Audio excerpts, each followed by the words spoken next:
ನಮಸ್ಕಾರ ಸ್ನೇಹಿತರೆ, ಇವತ್ತು ಒಂದು ವಿಡಿಯೋದಲ್ಲಿ ಒಂದು ಹಳೆ ಮಿಷನ್ನ ವಿಡಿಯೋ ಮಾಡ್ತಾಯಿದ್ದೀನಿ. ಈ ಮಿಷನ್ನ ಕಂಪ್ಲೀಟಾಗಿ ರೆಡಿ ಮಾಡಿ ರೀಸೇಲ್ಗೆ ಇಡ್ತಾಯಿದ್ದೀನಿ. ಈ ಮಿಷನ್ ಹೇಗೆ ವರ್ಕ್ ಆಗುತ್ತೆ ಅನ್ನೋ ಕಂಡೀಷನ್ ಎಲ್ಲ ಒಂದು ವಿಡಿಯೋ ಮಾಡಿ ಅಪ್ಲೋಡ್ ಮಾಡ್ತೇನೆ. ಬೇಕಿರೋವಂಥವರು ಈ ನಂಬರ್ಗೆ ಕಾಂಟ್ಯಾಕ್ಟ್ ಮಾಡಿ ಮಿಷನ್ನ ತಗೋಬೋದು. ಈ ಮಿಷನ್ನ ಆನ್ ಮಾಡೋಣ.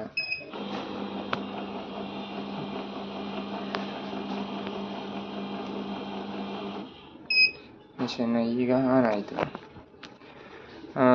ಇದು ಸಾರ್ಟ್ ಮೋಡು, ಇದು ಬ್ಯಾಚು 100 ನೋಟಿಗೆ ಸ್ಟಾಪ್ ಆಗುತ್ತೆ. ಬ್ಯಾಚ್ ಅಂದರೆ ಮತ್ತು ಇದು ಕರೆನ್ಸಿ, ಇದು ಡಿಟೆಕ್ಟ್ ಮೋಡು ಅಂದರೆ USD ಅಂದರೆ ಡಾಲರು, ಮತ್ತು ಯೂರೋ, ಮತ್ತು GBP. ಹೀಗೆ ನಮ್ಮದು ಇಂಡಿಯನ್ ಕರೆನ್ಸಿ ಇರೋದ್ರಿಂದ INR ಅಲ್ಲಿ ಇಟ್ಕೋಬೇಕು. ಓಕೆ, ಬನ್ನಿ ಈಗ ಚೆಕ್ ಮಾಡೋಣ ಅಂತೆ. ಮಿಷಿನ್ ಆನ್ ಮಾಡಿದ ತಕ್ಷಣ ಡಿಫಾಲ್ಟ್ ಈ ಥರ ಬಂದುಬಿಡುತ್ತೆ. 2000, 1000, 500, 200, 100, 20, 50, 10 ಈ ಥರ. ಈಗ ನೋಡೋಣ.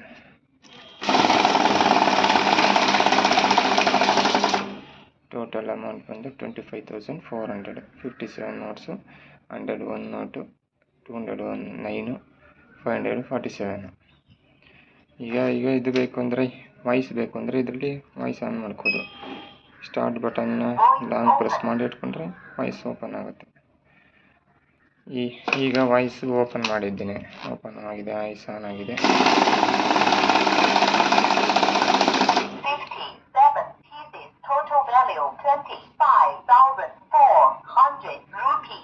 ಇದು ವಾಯ್ಸ್ ಬೇಡ ಅಂದರೆ ಮತ್ತೆ ಲಾಂಗ್ ಪ್ರೆಸ್ ಮಾಡಿದರೆ ಇದನ್ನ ವಾಯ್ಸ್ನ ಹೋಗುತ್ತೆ, ವಾಯ್ಸ್ ಕ್ಲೋಸ್ ಆಗುತ್ತೆ. ಸಿಂಪಲ್ ಆಯಿತು. ಇದು ಒಂದು ಮಿಕ್ಸ್ ಮೋಡು ಆಯಿತಾ. ಮತ್ತು ಸಾರ್ಟ್ ಮೋಡ್ ಎಂತ ನೋಡೋಣ ಅಂದರೆ ಸಾರ್ಟ್ ಮೋಡ್. ಈ ಸಾರ್ಟ್ ಮೋಡಲ್ಲಿ ಫಸ್ಟ್ ನೋಟ್ ಯಾವುದಿರುತ್ತೋ ಅದನ್ನು ಮಾತ್ರ ಐಡೆಂಟಿಫೈ ಮಾಡುತ್ತೆ. ಈಗ 100 ಇದರಿಂದ ಕೇವಲ 100 ಮಾತ್ರ ತಗೊಳುತ್ತೆ. 200 ಬಂತು ರಿಜೆಕ್ಟ್ ಆಗುತ್ತೆ, ತಗೊಳಲ್ಲ. ಇಷ್ಟು ನೋಟು ಯಾವುದು ನೋಟನ್ನು ತಗೊಳಲ್ಲ. ಈಗ 500 ಬಂದಿದೆ, 500 ಕೂಡ ತಗೊಳ್ಳೋದಿಲ್ಲ. ಯಾವುದಾದ್ರೂ ಸರಿ ಒಂದೇ ಥರ ನೋಟನ್ನು ಇದರಲ್ಲಿ ಕೌಂಟ್ ಮಾಡಬೇಕು ಸಾರ್ಟ್ ಮಾಡೋದು. ಅಲ್ಲಿ ಫಸ್ಟ್ ನೋಟು 500 ಇದೆ, 500 ಮಾತ್ರ 23,500. ಇದರೊಳಗಡೆ ಸಪೋಸ್ 100 ರೂಪೀಸ್ ಸೇರಿಸ್ಬಿಡೋಣ ಮಧ್ಯದಲ್ಲಿ. ಈಗ ಕೌಂಟ್ ಮಾಡೋಣ.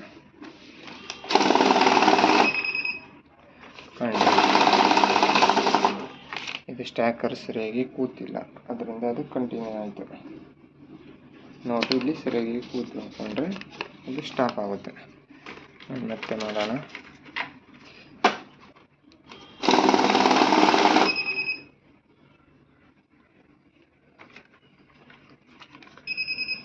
ಡಿಫ್ರೆಂಟ್ ಲೆಂತ್ ನೋಟ್, ಇದಕ್ಕೂ ಮ್ಯಾಚ್ ಆಗಲ್ಲ ಅಂತ, ಡಿಫ್ರೆಂಟ್ ಅಂತ. ಸೊ ಹಾಗಾಗಿ ಅದು ರಿಜೆಕ್ಟ್. ಸ್ಟಾರ್ಟ್ ಬಟನ್ ಆದರೂ ಪ್ರೆಸ್ ಮಾಡ್ಬೋದು ಕಂಟಿನ್ಯೂ ಆಗೋದಕ್ಕೆ, ಅಥವಾ ಹಿಂಗೆ ನೋಟ್ ಮೇಲ್ಗಡೆ ಹಿಂಗೆ ಲಿಫ್ಟ್ ಮಾಡಿದ್ರೆ ಸಾಕು, ಮುಂದೆ ಕಂಟಿನ್ಯೂ ಆಗುತ್ತೆ. ನೋಡಿ 23,500. ಇದೇನು 100 ರಿಜೆಕ್ಟ್ ಆಗಿತ್ತು ಅದನ್ನು ಕೌಂಟಿಗೆ ತಗೊಂಡಿಲ್ಲ. ಇಲ್ಲೇನಿದೆ ಅಷ್ಟು ಮಾತ್ರ. ಓಕೆ, ಅದು ಮತ್ತೆ ಇನ್ನೊಂದ್ಸಲ ಹಾಕೋಣ. ಮಿಡ್ಲಲ್ಲಿ ಸೇರಿಸಿದ್ದೀನಿ.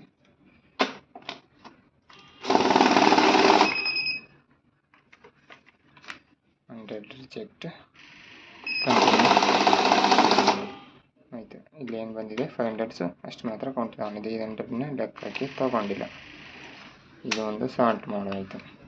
ಸಾರ್ಟ್ ಮಾಡೋದಾದಮೇಲೆ ಬ್ಯಾಚ್ ಅಂದರೆ ಇಷ್ಟು ನೋಟಿಗೆ ಸ್ಟಾಪ್ ಆಗಬೇಕು ಅಂತ ನಾನು ಮಾಡೋದು. 100 ನೋಟಿಗೆ ಯೂಶಲಿ ಬ್ಯಾಂಕಲ್ಲಿ ಒಂದು ಬಂಡಲ್ ಮಾಡಿ ಒಂದು ಪಾಕೆಟ್ ಅಂತ ಮಾಡ್ತಾರೆ. ನನ್ನ ಹತ್ರ ಈಗ 500 ಒಂದೇ ಥರ ನೋಟ್ಸನ್ನ ಯಾವತ್ತೂ ಬ್ಯಾಚ್ ಮಾಡೋದು. ಸೊ ಈಗ ನನ್ನ ಹತ್ರ 500 ನೋಟ್ಸು ಒಂದು 47 ಇದೆ. ಅದಕ್ಕೆ ಸೊ ಹಾಗಾಗಿ ಬ್ಯಾಚಿನ ಪ್ರೆಸ್ ಮಾಡ್ಕೊಂಡು 50 ಇಲ್ಲ 40 ನೋಟ್ಸ್ಗೆ ಸೆಟ್ ಮಾಡಿದ್ದೆ. 40 ನೋಟ್ಸ್ ಆಗಿದ ತಕ್ಷಣ ಸ್ಟಾಪ್ ಆಯಿತು. ಈಗ ಇಲ್ಲಿ ನಾನು ಸ್ಟ್ಯಾಕರಿಂದ ಕ್ಯಾಶ್ನ ರಿಮೂವ್ ಮಾಡಿದರೆ ಉಳಿದಿದ್ದ ನೋಟು ಕಂಟಿನ್ಯೂ ಆಗುತ್ತೆ. ಓಕೆ, ಆಯಿತು. ಇನ್ನು ಫೀಚರ್ಸ್ ನೋಡೋದಾದರೆ ಇದು ಕೌಂಟ್ ಮಾಡುತ್ತೆ. ಬ್ಯಾಚನ್ನು ಆಫ್ ಮಾಡಬೇಕು. ಫಸ್ಟು ಬ್ಯಾಚ್ ಆಫ್ ಆಗಿದೆ. ಈಗ ಕೌಂಟ್ ಮಾಡಲಿ ಜಸ್ಟ್ ಕೌಂಟು, ಸೆಕ್ಯೂರಿಟೀಸ್ ಏನೂ ಇರಲ್ಲ. ಇದರಲ್ಲಿ ಫೇಕು ಕೂಡ ಪಾಸ್ ಆಗುತ್ತೆ, ಪೇಪರ್ ಕೂಡ ಪಾಸ್ ಆಗುತ್ತೆ. ಇದನ್ನು ಪೇಪರ್ ಕೌಂಟ್ ಅಂತ ಹೇಳ್ತಾರೆ.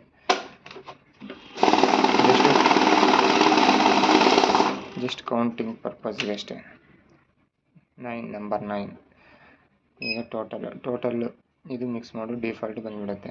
ಈಗ ಟೋಟಲ್ನ ಮತ್ತೆ ಪ್ರೆಸ್ ಮಾಡಿದರೆ ಡಿಟೆಕ್ಟ್ ಮಾಡು ಅಂತ ಬರುತ್ತೆ. ಇದು ಬೇಸಿಕ್ ಮಿಷಿನ್ ಹೇಗೆ ವರ್ಕ್ ಆಗುತ್ತೋ ಹಾಗೆ ಈ ಥರ, ಅಂದರೆ ಜಸ್ಟ್ ಕೌಂಟು ಫೇಕ್ ಡಿಟೆಕ್ಟ್ ಅಷ್ಟೇ ಮಾಡೋದು. ಇದು ಅದು ಸಪೋಸು 100 ಆದರೂ ಇರ್ಬೋದು, 500 ಆದರೂ ಇರ್ಬೋದು. All notes just piece count ಅಷ್ಟೇ. 100, 200 ಎಲ್ಲ 500 ಎಲ್ಲ ಒಟ್ಟಿಗೆ ಕೌಂಟ್ ಮಾಡುತ್ತೆ. ಇದು ಡಿಟೆಕ್ಟ್ ಮಾಡೋದು. ಅದೇ ಟೋಟಲ್ ಮಾಡಲಿ ಸಪ್ರೇಟ್